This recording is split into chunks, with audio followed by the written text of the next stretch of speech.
ওয়েবসাইটগুলো কিন্তু বিজ্ঞাপন প্ল্যাটফর্মের সাথে অনবরত কথা বলে একটা গোপন ভাষায়। এই ভাষাটা যদি আমরা ডিকোড করতে পারি তাহলে অ্যাডের পারফরম্যান্স কিন্তু একদম নেক্সট লেভেলে নিয়ে যাওয়া সম্ভব। তো চলেন আজ এই রহস্যটাই সমাধান করা যাক। মানে ব্যাপারটা এমন না যে শুধু আপনার সাথেই হচ্ছে। সত্যি বলতে অনেক কমার্স উদ্যোক্তাই এই সমস্যায় পড়েন। অ্যাডের পেছনে অনেক টাকা খরচ হচ্ছে কিন্তু রেজাল্ট আসছে না। কেমন যেন মনে হয় বিজ্ঞাপনগুলো ভুল মানুষের কাছে চলে যাচ্ছে। তো আসল সমস্যাটা কোথায়? সমস্যাটা হলো কমিউনিকেশন গ্যাপ। মানে আপনার ওয়েবসাইট আর ফেসবুক বা গুগলের মতো অ্যাড প্ল্যাটফর্মগুলো ওরা ঠিকমতো একজন আরেকজনের সাথে কথা বলতে পারছে না। একটা জরুরি ইনফরমেশন ঠিকঠাক পাস হচ্ছে না। আচ্ছা, ব্যাপারটা আরেকটু ইন্টারেস্টিং করে ভাবা যাক। ধরেন ওয়েবসাইটে আসা প্রত্যেকটা ভিজিটর একজন রহস্যময় চরিত্র, আর তারা কিছু ডিজিটাল ফুটপ্রিন্ট বা ক্লু রেখে যায়। আমাদের কাজ হলো সেই ক্লুগুলো ফলো করে রহস্যটা সমাধান করা। তো একজন ক্রেতার জার্নিটা সাধারণত কেমন হয় ভাবুন তো। প্রথমে ওয়েবসাইটে এসে একটা প্রোডাক্ট দেখে, তাই না? এরপর হয়তো সেটা পছন্দ হলে অ্যাড টু কার্ট করে, তারপর চেকআউটে যায়, আর ফাইনালি কেনাকাটাটা শেষ করে। এই যে প্রত্যেকটা স্টেপ, এগুলো কিন্তু খুবই গুরুত্বপূর্ণ একটা প্রমাণ। এখন এই যে ক্লিকগুলো, এগুলো কিন্তু একদমই র্যান্ডম না। প্রত্যেকটা অ্যাকশনের পেছনে একটা উদ্দেশ্য আছে, একটা সিগন্যাল আছে। যে মানুষটা শুধু প্রোডাক্ট দেখছে, তার থেকে যে চেকআউট পর্যন্ত গিয়েছে সে কিন্তু অনেক বেশি সিরিয়াস বায়ার, তাই না?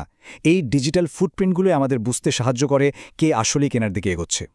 ওকে, তো আমরা ক্লুগুলো পেয়ে গেলাম, কিন্তু এখন কি? এখন এই ক্লুগুলোকে এমন একটা ভাষায় ট্রান্সলেট করতে হবে যা ফেসবুক বা গুগলের মতো অ্যাড প্ল্যাটফর্মগুলো বুঝতে পারে। কারণ ওরা তো আমাদের মতো বাংলা বা ইংরেজি বোঝে না, ওরা বোঝে ডেটার ভাষা। এই ডেটার ভাষাটা আসলে কি? খুবই সিম্পল। আমাদের দৈনন্দিন অ্যাকশনগুলোর একটা টেকনিক্যাল নাম দেওয়া হয়। এগুলোকে বলে স্ট্যান্ডার্ড ইভেন্ট। যেমন ধরেন, কেউ একটা প্রোডাক্টের পেজ দেখল, এটাকে ফেসবুকের ভাষায় বলা হয় ভিউ কন্টেন্ট। আবার কেউ কার্টে কিছু অ্যাড করলে সেটা হয়ে যায় অ্যাড টু কার্ট। এই নামগুলোই হচ্ছে সেই কমন ল্যাঙ্গুয়েজ। এই 1000 গ্রামে 1 কেজি, এই ব্যাপারটা যেমন সারা বিশ্বে একই, ডেটার জগতেও ঠিক তেমন একটা স্ট্যান্ডার্ড থাকা দরকার। যখন সব ওয়েবসাইট আর প্ল্যাটফর্ম একই ভাষায় একই নিয়মে কথা বলে, তখনই ডেটার আদান প্রদান একদম পারফেক্ট আর এফেক্টিভ হয়। আর এই যে একটা ইউনিভার্সাল ল্যাঙ্গুয়েজ বা ফরম্যাটের কথা আমরা বলছি, টেকনিক্যাল টার্মে এটাকে বলে স্কিমা।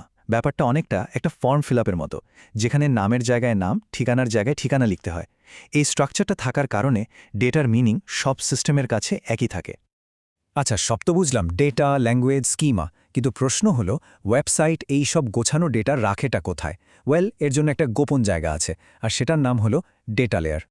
দেখুন, আমরা যখন কোনো ওয়েবসাইটে যাই তখন যা কিছু দেখি, সুন্দর ডিজাইন, ছবি, টেক্সট, এই সব কিছুকে বলে প্রেজেন্টেশন লেয়ার। মানে যা আমাদের দেখানোর জন্য সাজানো হয়েছে। কিন্তু ঠিক এর পেছনে যা আমরা দেখতে পাই না, সেখানে মেশিন যা দেখে সেটা কিন্তু একদম অন্যরকম। সেখানে ওই একই টি শার্টের তথ্যগুলো খুব গোছানোভাবে লেখা থাকে। নাম কি, আইডি নম্বর কত, দাম কত। এটাই হলো ডেটা লেয়ার। এটা তৈরিই করা হয়েছে মেশিনদের পড়ার জন্য। সহজ কথায় ডেটা লেয়ার কি? এটা হচ্ছে ওয়েবসাইটের একটা ইনভিজিবল ডেটা স্টোর। আমরা সাধারণ ইউজাররা এটা দেখি না, কিন্তু গুগল ট্যাগ ম্যানেজারের মতো টুলগুলোর জন্য এটা একটা খোলা বই। এখানে ইউজারের অ্যাক্টিভিটি থেকে শুরু করে প্রোডাক্টের ডিটেলস সবকিছু এমনভাবে সাজানো থাকে যাতে মেশিন খুব সহজে পড়ে ফেলতে পারে।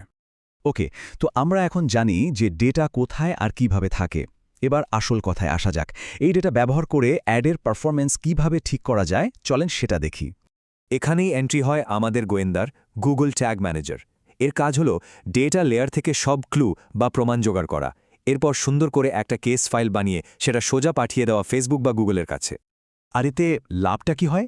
পার্থক্যটা কিন্তু বিশাল। ধরেন, ট্র্যাকিং ছাড়া অ্যাড প্ল্যাটফর্ম শুধু এটুকুই জানে যে আচ্ছা, কেউ একজন ওয়েবসাইটে এসেছিল।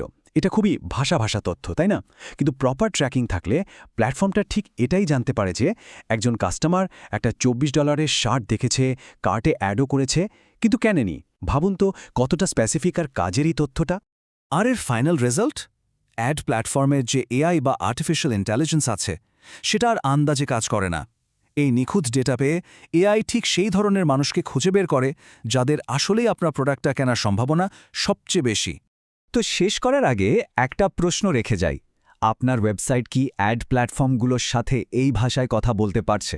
যদি না পারে, তাহলে কিন্তু আপনার অ্যাডের পেছনে খরচ করা টাকাটা অনেকটাই জলে যাওয়ার সম্ভাবনা থেকে যায়।